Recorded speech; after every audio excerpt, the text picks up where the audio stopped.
Hey guys, तो अब हर कोई तो ये डिस्कस करता ही है कि क्या जावा 100% ऑब्जेक्ट ओरिएंटेड प्रोग्रामिंग लैंग्वेज है, और है तो क्यों है, नहीं तो क्यों नहीं है।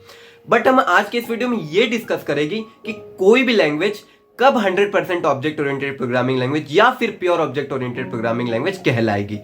Basically with the help of 4 important points मैं आपको ये समझाऊंगा कि कोई भी लैंग्वेज कब 100% या फिर pure object oriented programming language कहलाएगी। अब अगर मैं सबसे पहले पॉइंट की बात करूं तो ऐसी लैंग्वेजेस हमें बिल्कुल भी अलाउ नहीं करती कि हमें एक भी प्रोग्राम बिना क्लास के बनाए। मतलब कि अगर हमें इन लैंग्वेजेस में एक भी प्रोग्राम बनाना होगा तो हमें उसे एक क्लास के अंदर रखना पड़ेगा, जैसा कि हम जावा लैंग्वेज में करते। जावा लैंग्वेज में भी हम क्या करते, हम अपने हर एक प्रोग्राम को एक क्लास के अंदर रखते। अब अगर मैं सेकंड पॉइंट की बात करूं तो ऐसी लैंग्वेजेस ग्लोबल डिक्लेरेशंस को बिल्कुल भी सपोर्ट नहीं करती। ग्लोबल डिक्लेरेशन से मेरा सिंपल सा मतलब ये है कि अगर आप सी और C++ लैंग्वेज से फेमिलियर है तो वहां पर हम क्या करते थे, वहां पर हम हेडर फाइल्स को इंक्लूड करने के बाद पहले फंक्शन को ग्लोबली डिक्लेयर करते थे, बाद में उसे डिफाइन करते थे, देन उसके बाद कहीं जाकर हम उसे मेन फंक्शन के अंदर से कॉल करते थे। अब ग्लोबल डिक्लेरेशन दिखते गए थे, इसकी भी एक झलक आप देख लीजिए। बट अब pure object oriented programming language हमसे ये कहती है कि आप ऐसा बिल्कुल भी नहीं कर सकते। अगर आपको किसी भी वेरिएबल को डिक्लेयर करना हो या किसी भी फंक्शन को डिक्लेयर करना हो तो आपको उसे एक क्लास के अंदर ही डिक्लेयर करना पड़ेगा, और इन्हीं डिक्लेरेशंस को जनरली हम क्या कहते हैं, क्लास लेवल डिक्लेरेशन।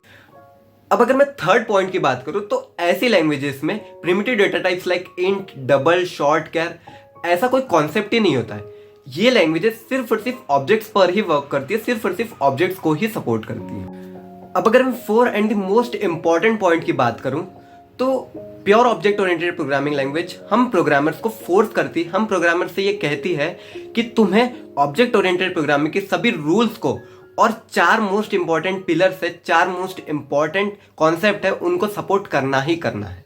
अब वो 4 इंपॉर्टेंट पिलर्स की अगर मैं बात करूं तो उनमें सबसे पहला है एब्स्ट्रैक्शन, सेकंड वन है इनहेरिटेंस, थर्ड वन है पॉलीमॉर्फिज्म एंड फोर्थ वन है इनकैप्सुलेशन। तो अब कोई भी लैंग्वेज कब 100% ऑब्जेक्ट ओरिएंटेड प्रोग्रामिंग लैंग्वेज कहलाएगी, जब वो इन 4 पॉइंट्स को सेटिस्फाई करेगी। अब इंटरव्यू पॉइंट ऑफ व्यू से एक बहुत ही इंपॉर्टेंट क्वेश्चन, इंटरव्यूअर आपसे ये क्वेश्चन पूछ सकता है कि दुनिया में ऐसी कौन सी लैंग्वेज है जो 100% ऑब्जेक्ट ओरिएंटेड प्रोग्रामिंग लैंग्वेज। तो याद रखेंगे स्मॉल टॉक लैंग्वेज जो है वो 100% ऑब्जेक्ट ओरिएंटेड प्रोग्रामिंग लैंग्वेज है, वो pure object oriented programming language है, क्योंकि वो इन 4 पॉइंट्स को फुल्ली सेटिस्फाई करती है, दैट्स व्हाई। सो अब जाते जाते एक पॉइंट को डिस्कस करना भी बहुत ज्यादा जरूरी हो जाता है कि ऑब्जेक्ट ओरिएंटेड और प्योर ऑब्जेक्ट ओरिएंटेड प्रोग्रामिंग में क्या डिफरेंस होता है। इसमें एक बहुत ही छोटा सा डिफरेंस है, और वो डिफरेंस ये है कि अगर मैं प्योर ऑब्जेक्ट ओरिएंटेड प्रोग्रामिंग की बात करूं तो जो भी लैंग्वेज अगर pure object oriented programming language है तो वो हमें फोर्स करती है कि वो जो 4 पॉइंट्स है वो उनको स्ट्रिक्टली फॉलो करे ही करे, ऑब्जेक्ट ओरिएंटेड प्रोग्रामिंग के रूल्स को स्ट्रिक्टली फॉलो करे ही करे। बट अगर मैं सिर्फ ऑब्जेक्ट ओरिएंटेड लैंग्वेज की बात करूं तो ऑब्जेक्ट ओरिएंटेड लैंग्वेजेस जो होती है वो हमें फोर्स नहीं करती है कि हम उन रूल्स को स्ट्रिक्टली फॉलो करे ही करें, वो बस हमें उसका सपोर्ट दे देती है ताकि हम अपने प्रोग्राम को और ईजी बना सकें। ना सिर्फ प्रोग्राम को इजी कर सके बल्कि हमारे प्रोग्राम के थ्रू सिक्योरिटी भी प्रोवाइड कर सके। सो आई होप गाइस अब आपको क्रिस्टल क्लियर हो गया होगा कि कोई भी लैंग्वेज कब 100% ऑब्जेक्ट ओरिएंटेड प्रोग्रामिंग कहलाती है, और आपको ये भी डिफरेंस क्लियर हो गया होगा कि ऑब्जेक्ट ओरिएंटेड और प्योर ऑब्जेक्ट ओरिएंटेड प्रोग्रामिंग में क्या डिफरेंस है। So thank you so much guys for watching this video, keep sharing and stay tuned for the next videos.